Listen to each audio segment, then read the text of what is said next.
June Holloway stood at the end of the pier every single day for 7 years. Same time, same spot, same worn gray dress that hung loose on her thin frame. The townspeople of Ashford Bay whispered about her. The widow who refused to leave, the woman who stared at the water like she was reading a book, only she could see. But June wasn't waiting for her husband to come home. She knew exactly where Arthur was. And on a cold October morning in 1932, when the fog rolled in, thicker than anyone had ever seen, June Holloway walked into the sea and never looked back. This is the story of the widow who waited by the pier, a tale of love, obsession, and the dark secret that lived beneath the waves. What June discovered in those 7 years would change everything the town thought they knew about Arthur's disappearance. If you're ready to hear the truth about what really happened at the old Ashford Pier, then stay with me, because this story goes deeper than anyone ever imagined. The year was 1925, and Ashford Bay was the kind of town where everybody knew your name before you finished introducing yourself. Nestled along the rocky coast of Maine, it was a place of salt-soaked wooden houses, fishing boats that creaked in the harbor, and fog that rolled in so thick you could barely see your hand in front of your face. The pier stretched out into the gray Atlantic like a finger pointing toward something unknown, its wooden planks weathered by decades of storms and tide. June Holloway wasn't born in Ashford Bay. She came from inland, from a small farming community where the only water you saw was in wells and streams. When she met Arthur Holloway at a county fair in the summer of 1923, she was 23 years old with dark hair that fell past her shoulders and eyes that seemed to notice everything. Arthur was 28, a fisherman's son with strong hands and a quiet way of speaking that made you lean in to hear him better. Their courtship was simple and sweet. Arthur would travel inland on his days off, bringing June small gifts from the sea, smooth stones worn by the waves, pieces of driftwood shaped like animals, a necklace made from tiny shells he'd collected himself. June had never seen the ocean before she met Arthur, and when he described it to her, she felt something stir inside her chest, a longing for something she couldn't name. They married in the spring of 1924, and June moved to Ashford Bay. The town welcomed her the way small towns do, with curious stares and careful politeness. Arthur's mother had passed years before, and his father lived alone in a cottage near the harbor. June and Arthur took a small house on the hill overlooking the water, a 2-room place with a wood stove and windows that rattled when the wind blew hard. June learned to love the sea the way Arthur did. She learned its moods and its sounds, the way it could be calm as glass one moment and wild with rage the next. Arthur taught her about the tides, how the moon pulled the water back and forth like breathing. He showed her the best places to watch the sunrise, the hidden coves where seals came to rest, the rocky points where seabirds nested by the thousands. But the pier was their special place. Arthur had proposed to her there during her first visit to Ashford Bay, kneeling on the wet planks with the smell of salt and fish all around them. It wasn't romantic in the way city people might think of romance, but it was real, and it was theirs. They would walk to the end of the pier on calm evenings and sit with their legs dangling over the edge, watching the water change colors as the sun went down. Arthur worked hard. He went out on the boats before dawn and came home after dark, his clothes stiff with dried salt and his hands rough from the ropes. But he was always gentle with June. He would sit by the stove after dinner and tell her stories about the sea, about the things he'd seen out on the water. Strange lights in the distance, fish that seemed to swim in patterns. The way the fog could come up so fast it was like the ocean was breathing out. June kept their small house clean and warm. She learned to cook the local dishes, thick stews made from whatever the boats brought in that day. She made friends with the other fishermen's wives, though she always felt a little bit like an outsider, a little bit like she didn't quite belong. The other women had grown up with the smell of salt in their noses. They understood the sea in a way June was still learning. By the summer of 1925, June and Arthur had been married for a year and a half. They talked about having children, about building a bigger house, about Arthur maybe buying his own boat someday. Life was hard, but it was good. They had each other, and they had the pier, and they had the sound of the waves every single night. June didn't know it then, but that summer would be the last time she felt truly happy. Something was changing in Arthur, something she couldn't see yet, but would soon become impossible to ignore. The sea was calling to him in ways it never had before, and Arthur was starting to listen. It happened on the night of October 15th, 1925. Arthur had gone out that evening alone, which wasn't unusual. Sometimes he liked to walk down to the pier after dinner, to check on the boats or just to stand and look at the water.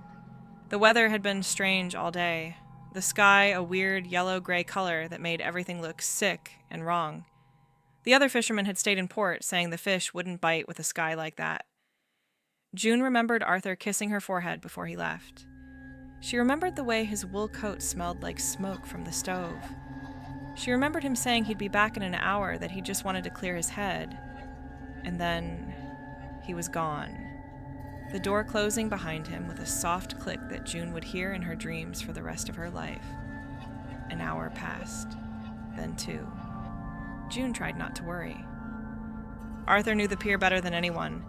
He could walk it blindfolded in the dark. But when 3 hours had gone by and the wind started to pick up, June put on her shawl and went looking for him. The pier was empty. June walked its full length, calling Arthur's name into the darkness. The wind swallowed her voice. The waves below were getting rougher, slapping against the wooden posts with wet smacks that sounded almost angry. At the very end of the pier, June found Arthur's cap lying on the planks, damp with spray. She ran back to town and raised the alarm.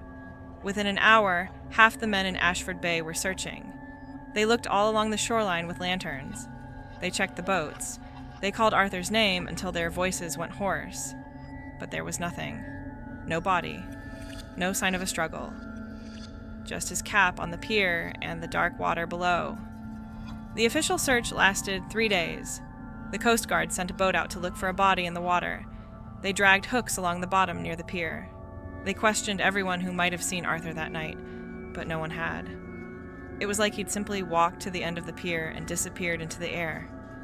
The sheriff was a practical man named Webb, who'd lived in Ashford Bay his whole life.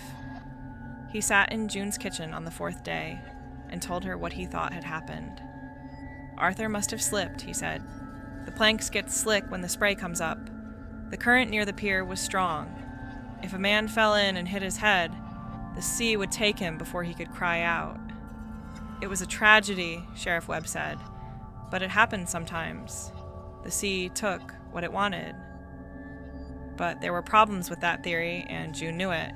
Arthur had walked that pier 1,000 times in worse weather. He knew where every loose plank was, every spot where the wood got slippery, and his cap had been lying flat on the pier, not blown to one side like it would be if he'd fallen. It was placed there, June thought, like he'd taken it off on purpose. Other theories started to spread through town. Some people said Arthur had run off, that he'd been planning to leave for months and just staged the whole thing. There were whispers that he'd been seen talking to a woman from the next town over, though no one could say who exactly or when. Others said Arthur had been in debt, that he owed money to someone and had to disappear to avoid paying. June didn't believe any of it. She knew Arthur. She knew he loved her. She knew he would never just leave without a word. But she also knew something had been different about him in the weeks before he vanished. He'd been distant, distracted. He would stare at the water for long periods without speaking. Once she'd found him standing at their bedroom window in the middle of the night, just looking out toward the pier. When she'd asked him what was wrong, he'd said he was fine. Just tired. Just thinking about the season ending and winter coming. But June had seen something in his eyes that frightened her, something hollow and far away. The town held a memorial service 2 weeks after Arthur disappeared. They called it a service, not a funeral, because there was no body to bury. The small church was full of fishermen and their families, everyone in their Sunday clothes. Everyone saying the right things to June in quiet voices. They were sorry for her loss. Arthur was a good man. The sea was cruel sometimes. If she needed anything, she should ask. June sat in the front pew and didn't cry.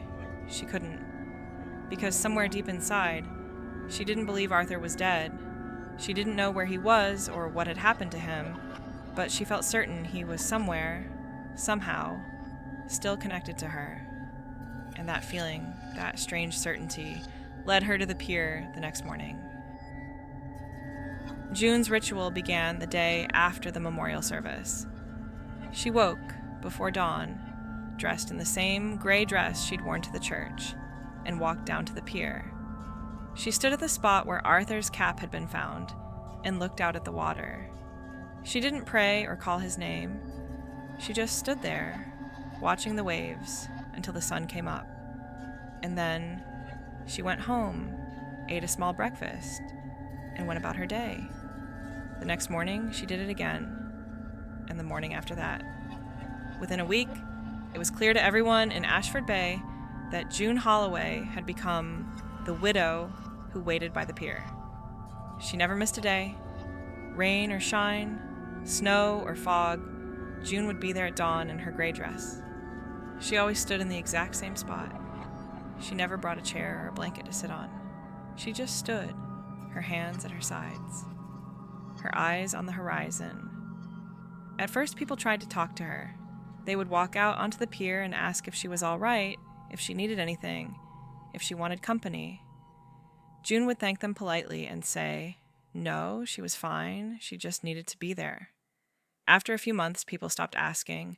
They accepted it as one of those strange things that happen sometimes. One of those ways grief makes people act that doesn't make sense to anyone else.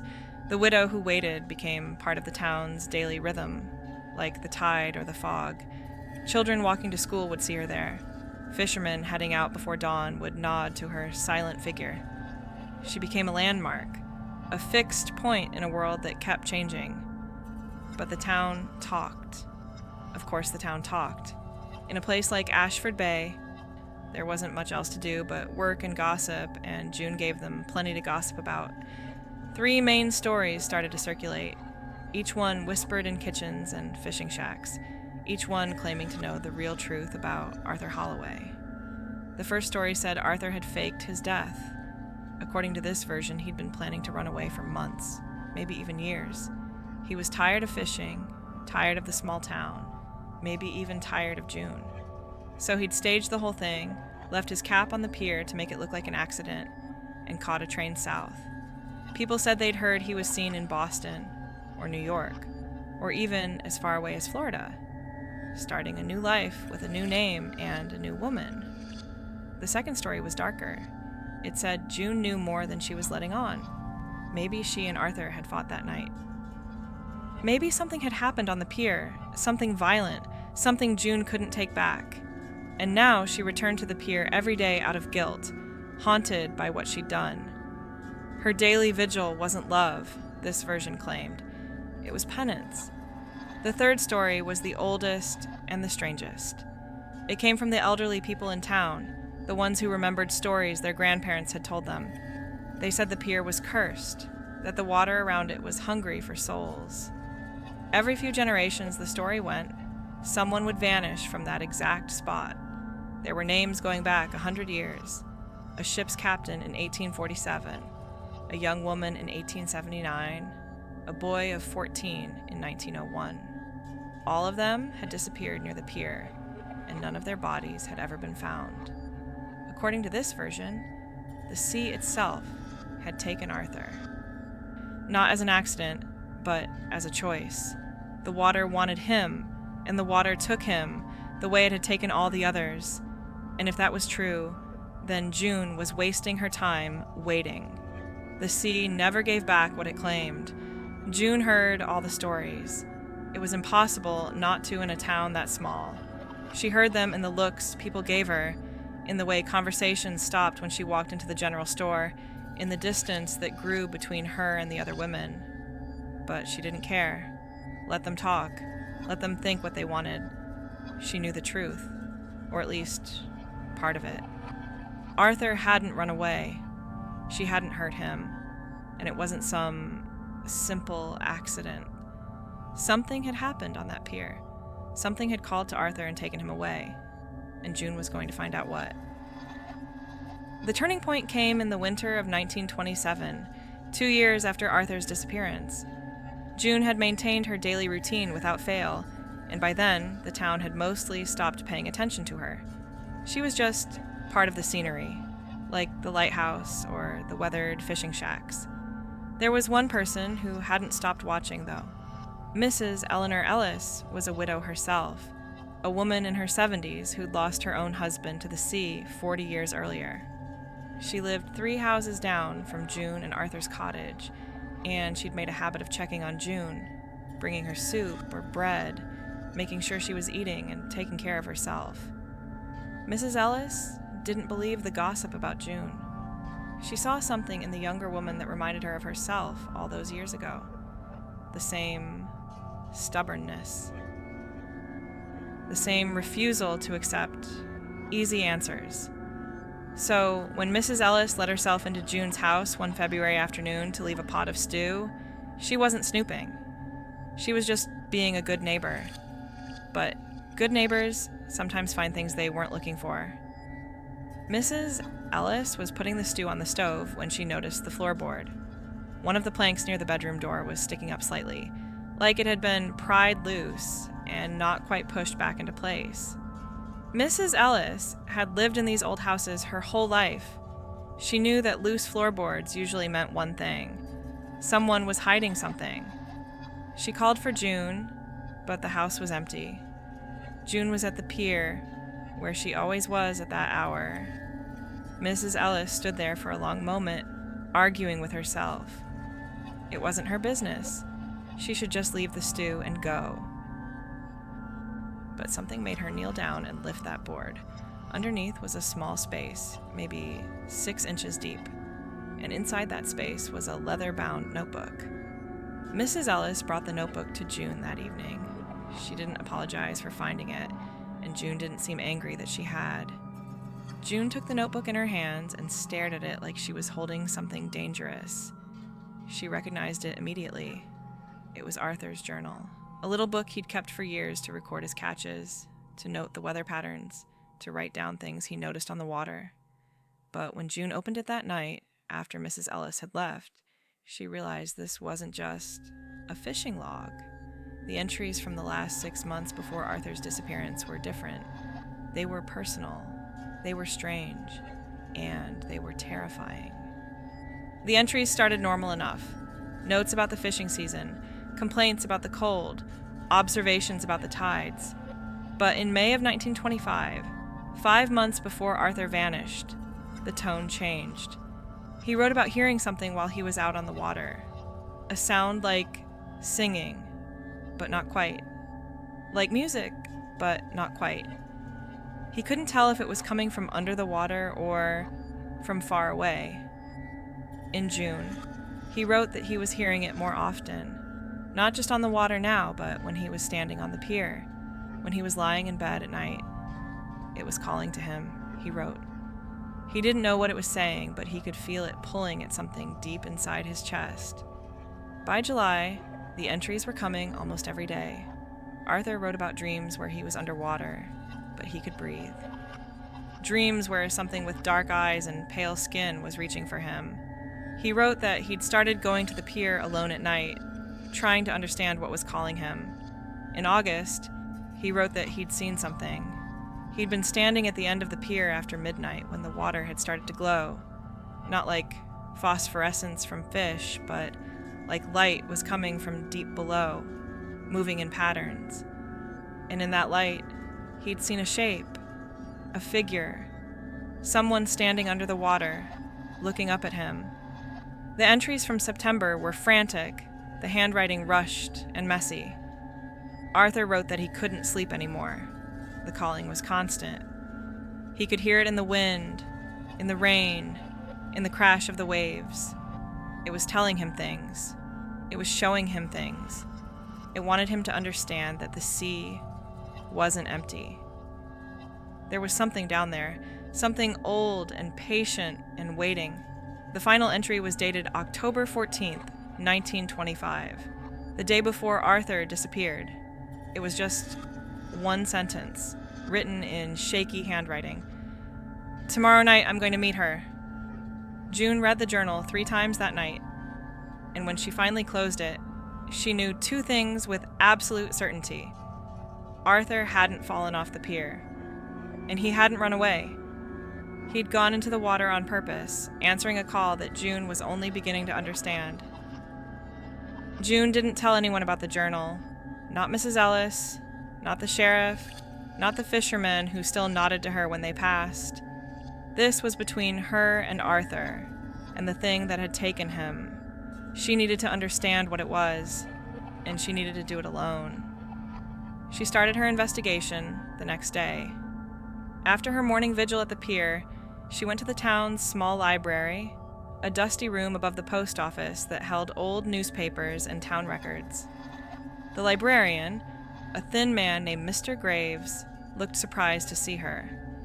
June rarely came to town except to buy food. She asked him for records about the pier, when it was built, what had stood there before it, any stories or incidents connected to it. Mr. Graves brought her a stack of old newspapers and handwritten logs that smelled like mildew and thyme. June spent weeks reading. She learned that the pier had been built in 1823, replacing an older dock that had collapsed in a storm. Before that, the spot had been a rocky outcropping that local native tribes had avoided. There were vague references in old journals to it being a bad place, a place where the water ran too deep and too dark. She found records of disappearances. Mr. Graves had been right about those. In 1847, a ship's captain named James Morton had vanished from the pier. In 1879, a woman named Sarah Finch had gone missing. In 1901, a boy named Thomas Webb had disappeared. All from the same general area, all without bodies ever found. But it was what she found in a crumbling newspaper from 1880 that made everything click into place. It was an interview with an old fisherman who'd witnessed Sarah Finch's disappearance.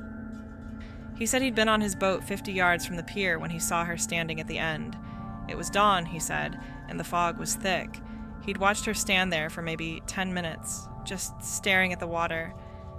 And then she'd started talking. He couldn't hear what she was saying, but he could see her lips moving. And then she'd smiled, he said. Smiled like she was greeting an old friend.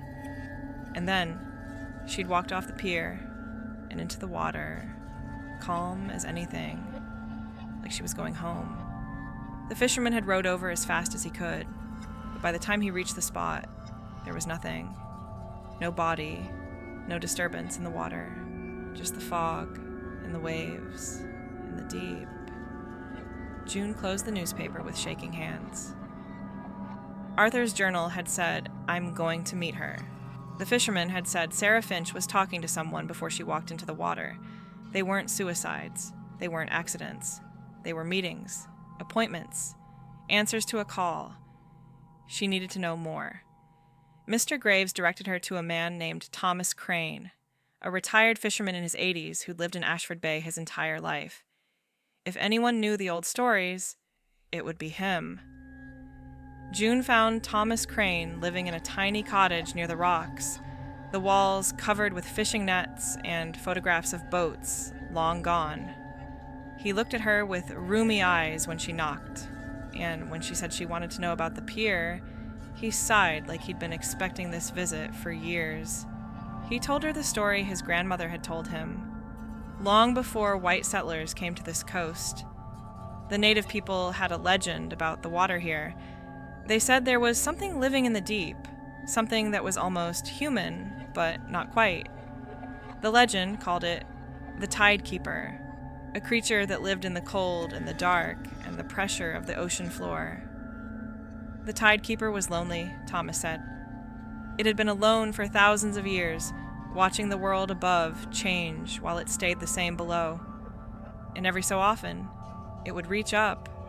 It would find someone on the shore, someone lonely or sad or searching for something they couldn't name, and it would call to them.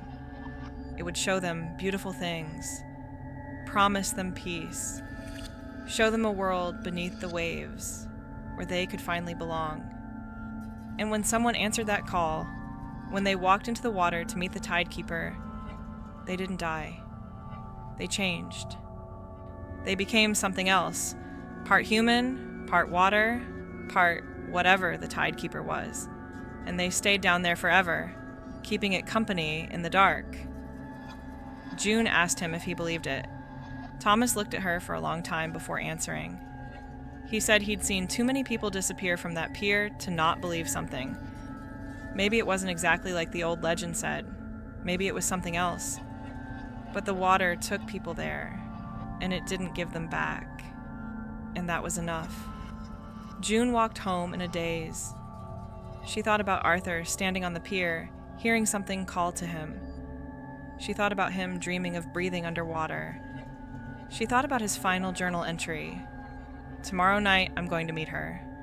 The tidekeeper had called to Arthur, and Arthur had answered. 7 years. June had been standing on the pier every morning for 7 years. The town had long since stopped paying attention to her. She was just a fixture now, a sad story that everyone knew, but nobody talked about anymore. June was 35 years old, but she looked 50, her face lined from wind and sun, her hair gray at the temples, her body thin inside the same gray dress she'd worn since the beginning. But June wasn't grieving anymore. She was waiting, because she'd figured out the final piece of the puzzle in Arthur's journal. It was in the last few entries, hidden in the frantic words about the calling and the dreams. Arthur had written about understanding what the tidekeeper wanted. It didn't just want him, it wanted both of them. Arthur and June, a pair, a couple. The thing in the deep was lonely, and it wanted what they had. It wanted their love, their connection, their togetherness. But it could only take them if they came willingly. That was the rule. The tidekeeper could call and promise and show visions, but the final step had to be a choice. Arthur had gone first. June understood that now. He'd gone first because the calling was too strong, because he couldn't resist anymore, because he thought that if he went down there, maybe he could prepare the way for June. Maybe he could make it safe for her. Maybe he could wait for her the way she'd been waiting for him. June had spent 7 years standing on the pier because she'd been waiting for a sign, waiting for Arthur to tell her it was time. And on the morning of October 15th, 1932, exactly 7 years after Arthur had disappeared, the sign finally came. June arrived at the pier at dawn, as always. The fog was thick, thicker than she'd ever seen it. It rolled in off the water in waves, swallowing the town behind her, swallowing the boats in the harbor until there was nothing but white and the sound of water lapping against the posts below. And then she heard it. The same thing Arthur had written about. A sound like singing, but not quite. Like music, but not quite. It was coming from the water, from beneath the pier, from everywhere and nowhere. And June realized she'd been hearing it for years now, so faint she'd thought it was just the wind. But now it was loud. Now it was clear. Now it was calling her name. She walked to the end of the pier, the same spot where Arthur's cap had been found 7 years ago. The fog was so thick she couldn't see the water below, but she could feel it. She could feel something down there, waiting. And then the fog shifted, and June saw him. Arthur was standing in the water just below the pier, his head and shoulders above the surface. He looked exactly the same as the last time she'd seen him, except his eyes had changed. They were darker now, the color of the deep ocean. And when he smiled at her, she saw something in that smile that was Arthur, and something that wasn't. He didn't speak. He didn't need to. He just reached up with one hand, offering it to her. June thought about the house on the hill. She thought about Mrs. Ellis and the other women who'd tried to be kind. She thought about the town and the 7 years of whispers and stares. She thought about the life she could still have if she turned around and walked away. And then she thought about the nights, lying alone in bed, listening to the waves, She thought about the cold that lived in her chest, the empty space that nothing had filled since Arthur left. She thought about standing on this pier every single morning, watching and waiting and knowing that part of her was already down there in the dark. June didn't jump. She didn't fall. She stepped off the pier the way you'd step off a curb, calm and certain. She stepped into Arthur's arms, into the cold water, into the fog that swallowed everything. The fog cleared an hour later. The fishermen went out. The town woke up. Someone noticed that June Holloway wasn't standing at the end of the pier for the first time in 7 years. They found her shoes placed neatly side by side on the planks, the same spot where Arthur's cap had been found. The water below was calm. The Coast Guard searched for 3 days but found nothing. The town added June's name to the list of people who'd vanished from the pier. They told the story of the widow who'd waited for 7 years and then finally followed her husband into the sea. Some said it was grief, some said it was madness, some said it was the curse, but Mrs. Ellis, who was almost 90 years old by then, told a different story. She said June hadn't killed herself. She said June had found what she was looking for. And on foggy mornings, if you stood at the end of the pier and listened carefully, you could hear 2 voices in the water below, singing together in the dark. The sea keeps its secrets, and the deep keeps its promises. June Holloway didn't wait for her husband to come home. She waited for her turn to join him, and when that turn came, she went willingly into the cold and the dark, where love changes into something ancient and terrible and eternal. The pier still stands in Ashford Bay, and sometimes people still disappear from that same spot. The town knows better now than to search for bodies. The sea never gives back what it claims, and some calls are too strong to resist. June and Arthur Holloway are down there still, together in the deep, part of something that was old when the world was young, waiting for the next lonely soul to hear their song.